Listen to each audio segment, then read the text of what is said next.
At 0841 on November 24, 1944, Japanese radar stations on Honshu began tracking a formation approaching from the east. The altitude was unusually high, the speed was steady, the formation was tight. This was not a reconnaissance flight.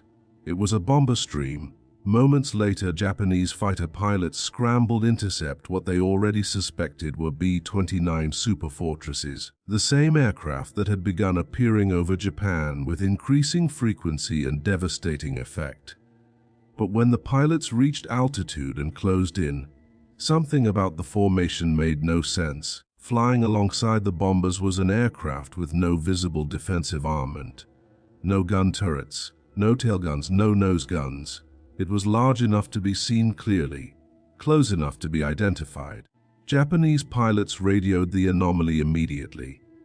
According to post-war Japanese pilot debriefs, the reaction was not excitement, it was disbelief. An unarmed aircraft was escorting bombers over Japan. By every rule of air combat they had been taught that aircraft should not exist. Japanese fighter doctrine did not allow for this. From the beginning of the war, Japanese pilots were trained to categorize enemy aircraft instantly. The decision tree was simply: fighters were engaged first, bombers second, reconnaissance aircraft last. An aircraft without guns was assumed to be non-combatant once fighters arrived. It could be destroyed later or ignored entirely. This logic had worked for years. It worked over China. It worked over the Philippines. It worked in the early Pacific campaigns. What Japanese pilots were seeing now did not fit the logic. The unarmed aircraft did not maneuver away. It did not break formation. It did not dive or climb aggressively. It stayed exactly where it was, inside the bomber stream. And despite its lack of weapons, the bomber formation around it behaved differently. Escort fighters were already positioned correctly. Bombers adjusted altitude before interception. Defensive formations tightened at exactly the right moment. Japanese pilots later reported that interception windows closed seconds before they expected them to. No gunfire explained it. Something else was controlling the fight. The aircraft Japanese pilots were watching was not there to shoot them down. It was there to prevent the fight from developing at all. This aircraft was part of the B-29 Command and Control Pathfinder system, a role that American planners had developed after catastrophic early losses. By late 1944, the U.S. Army Air Forces had reached a hard conclusion. Firepower alone could not protect bombers. Fighter escorts alone were not enough. Survival depended on coordination. And coordination required an aircraft whose only job was to see everything and control everything. These aircraft were stripped of unnecessary weight. Defensive guns were removed. Ammunition was removed. Turrets were deleted or disabled. In their place were installed multiple high-power radios, dedicated navigation officers, radar and weather specialists, formation commanders. The aircraft was not designed to fight. It was designed to manage the entire mission from inside the formation. That decision horrified traditional air combat thinkers. It also worked. Japanese pilots were accustomed to bomber escorts behaving predictably. Fighters reacted to threats, bombers absorbed punishment, chaos followed. This time chaos never arrived. Escort fighters did not scramble late, they were already in position. Bombers did not scatter, they adjusted together. Attack angles collapsed before Japanese pilots could exploit them. By the time Japanese fighters committed, the advantage was gone. Several Japanese pilots later admitted they hesitated. They could not understand why an unarmed aircraft would remain so exposed. They assumed it must be protected for a reason, but they did not know what that reason was. That hesitation cost altitude, it cost position, it cost timing, and timing was everything. The mission ended with bombers returning largely intact. Japanese pilots returned frustrated, reporting that the enemy formation had behaved with unnatural coordination. One Japanese after-action summary noted, "The enemy aircraft without armament appeared to control the battle." That sentence would have been unthinkable in 1941. By 1944, it was reality. The aircraft with no guns had escorted bombers safely, not by fighting, but by making fighting ineffective. Japanese pilots could not believe what they had seen. By the time they understood it, the war in the air had already changed. The aircraft Japanese pilots were struggling to understand was not a fighter, and it was not a bomber in the traditional sense. It was a B-29 Superfortress variant deliberately stripped of most defensive armament, flying as a lead and command aircraft inside the formation. By late 1944, the U.S. Army Air Forces had quietly accepted something radical. Guns were not solving the bomber loss problem. Early B-29 operations over Japan had been deeply flawed. Crews flew at extreme altitude. Weather over Japan was unpredictable. Jet stream winds shattered bombing accuracy. Radio communication between bombers and escort fighters often failed. Fighter direction from the ground was unreliable once formations crossed the coastline. Japanese pilots exploited this. They waited. They climbed beneath contrails. They attacked when formations drifted or slowed. Even heavily armed bombers died when coordination broke down. American planners realized the problem was not firepower. It was control. The solution was not invented overnight, and it was not glamorous. Instead of relying on every bomber crew to make its own decisions under stress, the USAF introduced lead aircraft whose sole job was to command the formation. These aircraft flew at the center of the bomber stream, controlled altitude, speed, and timing, issued radio commands to every aircraft in range, coordinated escort fighters long before visual contact.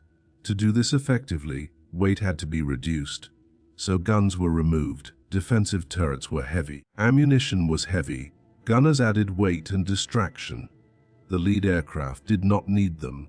Its survival depended on staying inside the formation, not fighting outside it. That made it look completely wrong to Japanese pilots.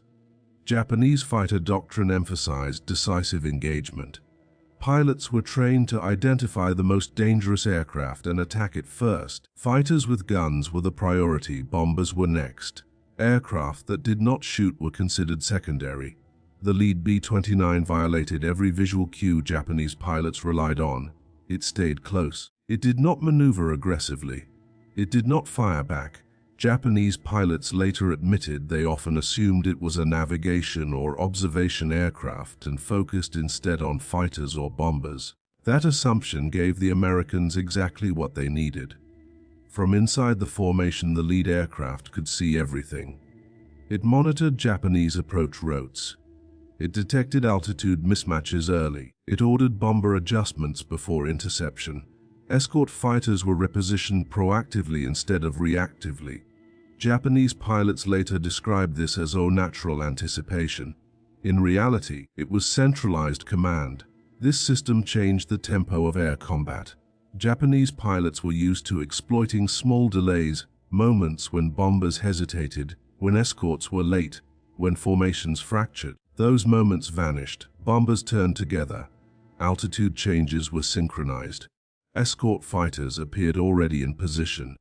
The battle felt rigged. One Japanese pilot from the 244th Sentai later stated in a post-war interview that American bomber formations in late 1944 no longer behaved like independent aircraft.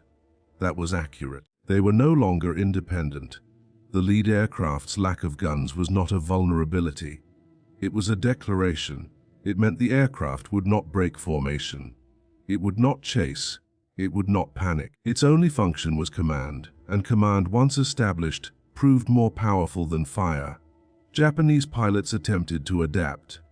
Some tried to identify the lead aircraft visually. Others attempted to force it out of position. But doing so required breaking attack discipline and flying into escort coverage that was now waiting deliberately. Targeting the lead aircraft meant dying faster. Most pilots chose not to. By early 1945, Japanese reports began noting that American bomber formations were too well controlled to disrupt. That sentence marked the end of an era. The aircraft with no guns had succeeded not because it survived combat, but because it eliminated the conditions combat depended on. By the time Japanese pilots understood what the unarmed aircraft was doing, interception doctrine itself had become obsolete. The bombers were no longer reacting. They were executing a plan already in motion. By the beginning of 1945, Japanese fighter pilots knew something fundamental had changed. They could still reach the bombers. They could still climb to altitude.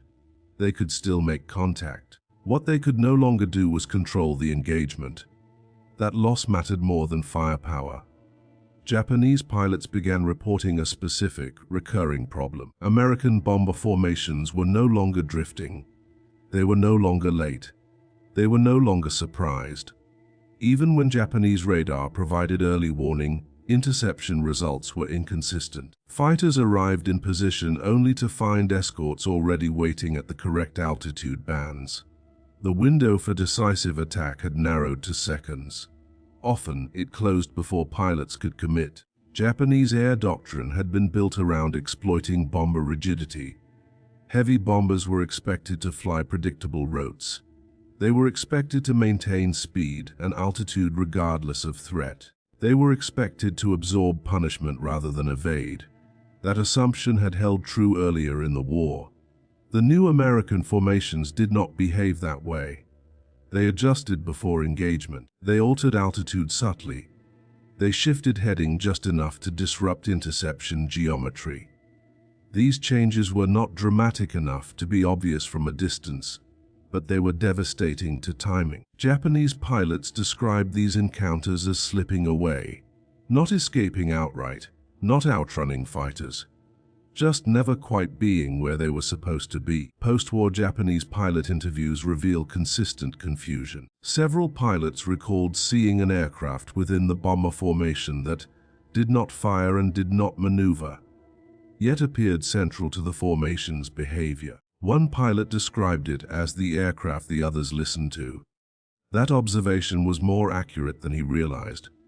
Japanese units attempted to respond. Some squadrons experimented with massed frontal attacks, hoping to overwhelm escorts before coordination could adjust. Others attempted high-speed slashing attacks from extreme altitude. Both approaches failed more often than they succeeded. The American formations were no longer reactive.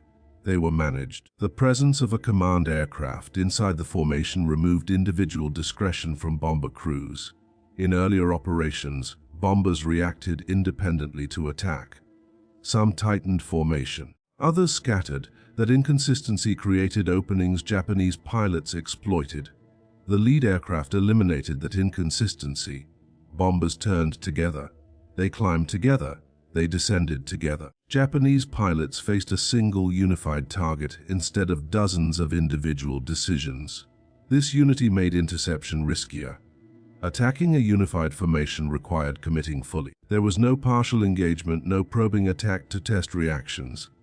Once committed, Japanese pilots were exposed to escort fighters already positioned for interception. Losses increased. Japanese commanders recognized the problem but struggled to articulate a solution. Their fighters were still fast. Their pilots were still skilled. But the air battle was no longer a contest of maneuver alone. It had become a contest of information and timing, and the Japanese side was losing both. Several Japanese after-action reports from early 1945 note that American bombers appeared to anticipate interception routes. This was not anticipation. It was surveillance and command. The lead aircraft monitored radar reports relayed through ground stations, radio intercepts, and visual cues. It then adjusted the entire formation before Japanese fighters reached firing position. By the time contact occurred, the advantage was gone. The gunless aircraft's lack of armament continued to confuse Japanese pilots. Some assumed it was unimportant. Others suspected it was bait. Few understood its actual role. By the time the role became clear, attacking it directly had become too dangerous. The aircraft was always surrounded, always protected, always central. Removing it would require sacrificing pilots. Japan could no longer afford that. The effect on Japanese morale was subtle but corrosive. Pilots were trained to expect results from correct execution. When those results failed to appear repeatedly, confidence eroded. Experienced pilots began questioning interception viability altogether. Younger pilots lacked the experience to adapt. the gap widened. By mid-1945, Japanese air defense over the home islands was no longer about defeating bomber formations. It was about enduring them. The aircraft with no guns had helped force that shift. Not through combat, but through control. American bombers still took losses, but they reached targets more consistently. They returned in greater numbers. They maintained formation discipline even under attack. The command aircraft had succeeded. Japanese pilots had believed an aircraft without guns was harmless. They were wrong. It was simply fighting a different battle, one they were not prepared to recognize. By the summer of 1945, Japanese fighter pilots no longer described American bomber interception as combat in the traditional sense. They described it as arrival management. The bombers arrived when they chose. They flew where they chose. They left when they chose. Japanese fighters reacted, but reaction was no longer enough. The aircraft with no guns had helped make that outcome inevitable. After the war, American air planners reviewed the Pacific bombing campaign with brutal honesty. B-29 losses had not dropped to zero. Fighter escorts had not become invincible. Bombers were still vulnerable when isolated. But one conclusion stood out clearly in the data. The single most important factor in bomber survival was coordination before contact. Not guns, not armor, not speed, coordination. The lead and command aircraft concept proved that control mattered more than firepower. When bomber formations were centrally managed, escorts arrived early instead of late. Altitude advantages were preserved. Japanese fighters lost surprise. Engagements occurred on American terms. The aircraft did not fight Japanese pilots. It removed their options. Japanese post-war analyses reached similar conclusions, though expressed differently. They acknowledged that American formations in the final year of the war were too coherent to disrupt. That phrase appeared repeatedly. Too coherent, too coordinated, too controlled. Those qualities had nothing to do with guns. The absence of armament on the command aircraft was not symbolic. It was practical. Guns encouraged reaction. Reaction created chaos. Chaos created vulnerability. The gunless aircraft existed to ensure nothing unexpected happened. And in air combat, predictability favored the side that controlled timing. This philosophy would not end with World War II. After 1945, air forces around the world studied what had worked. The conclusion was clear and uncomfortable for traditionalists. Future air wars would not be won by individual pilots making split-second decisions alone. They would be won by centralized command, real-time information, aircraft designed to see rather than shoot. The aircraft with no guns was an early step toward that future. In the decades that followed, the concept evolved. Dedicated airborne command platforms appeared. Radar aircraft replaced visual observation. Information became the primary weapon. Modern escort doctrine traces directly back to these late war experiments. The idea that an unarmed aircraft could protect others became standard. Japanese pilots had encountered that future first. They had faced an enemy aircraft that did not shoot, did not chase, and did not panic. An aircraft that simply ensured the bombers arrived intact. By the time they understood what it was doing, there was nothing left to counter. The irony is that the aircraft was never meant to be impressive. It was not fast, it was not sleek, it was not heavily armed. It did not win dogfights. It won time, and time was the one thing Japanese defenses could no longer afford to lose. The aircraft with no guns escorted bombers safely not by defeating Japanese pilots, but by making their skill irrelevant. That was its real power. When the war ended, the aircraft disappeared quietly from public memory. No victory claims, no dramatic footage, no famous aces. Just a doctrinal shift that ensured air combat would never be the same again. Japanese pilots had been trained to fear guns. They learned too late that information was deadlier.